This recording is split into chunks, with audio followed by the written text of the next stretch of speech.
Iván Sánchez Sánchez del grupo 4IS-01B.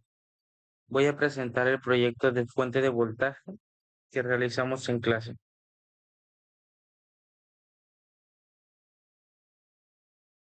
Como primer paso, tenemos la alimentación de la corriente alterna, que deberían de ser 110 volts.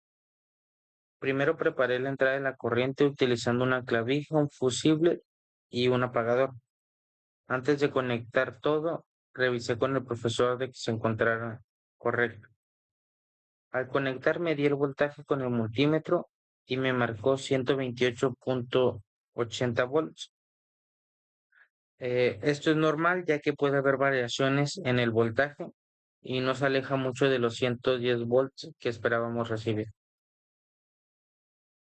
Para el paso 2, reducción de voltaje, usé un transformador 120-24-24. El transformador bajó el voltaje a un nivel más seguro en el que pudiéramos trabajar y como se puede ver en el osciloscopio, la señal sinusoidal ya era más pequeña, lo que indicaba que estaba funcionando correctamente. Para el tercer paso, rectificación de media onda, aquí utilicé un diodo que, como ya sabemos, un diodo solo permite el flujo de los electrones en un sentido y lo conecté a uno de los lados del transformador y esto hace que la señal solo pase por un lado, eliminando la parte negativa, ya que solo fluye por un lado. Y en el osciloscopio se puede ver cómo la señal son solamente picos positivos. Aquí en la rectificación de onda completa con dos diodos, conecté los dos diodos, uno para cada lado, y ahora la señal se rectificaba por completo. Se puede ver aquí en el osciloscopio cómo hay dos picos por cada onda completa, es decir, desde cero hasta donde llega a cero nuevamente, hay dos picos. Este es uno, este es dos y esta es una onda completa. Para el paso 5 para obtener el diente de sierra, aquí se colocó un capacitor en paralelo del puente de diodo, además de una resistencia.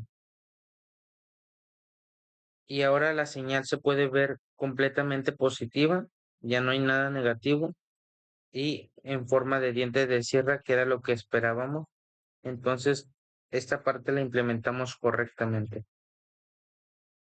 Aquí en el filtrado por capacitores, coloqué un capacitor con una resistencia en paralelo para filtrar la señal.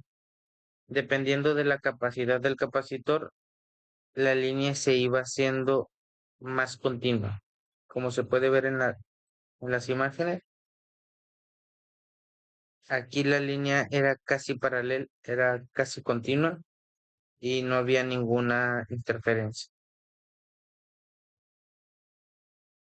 Las simulaciones de multisim. Más simulación. Los últimos pasos no los hicimos en clase, por lo tanto hice las simulaciones en multisim para los últimos pasos. Conecté un regulador, le puse una entrada de más o menos 12 volts y la salida se mantuvo en 5 volts aproximadamente exactos. Lo confirmé con el osciloscopio y el multímetro, como se puede ver en la imagen. Esto sirve para alimentar circuitos eh, sin riesgo.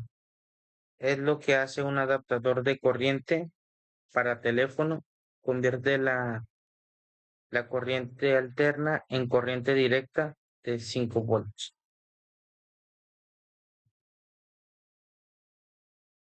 Para el último paso del regulador variable, aquí por último probé eh, un regulador variable ajustando la resistencia. eh, Se puede variar el voltaje de salida. En el osciloscopio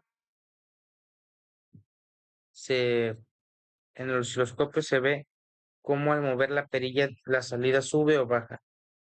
Esto es muy útil si se quiere alimentar circuitos que utilizan diferentes voltajes. Aquí en multímetro también se puede ver. Aquí en esta parte se puede ver que el circuito es el mismo y lo único que cambió fue la posición de la perilla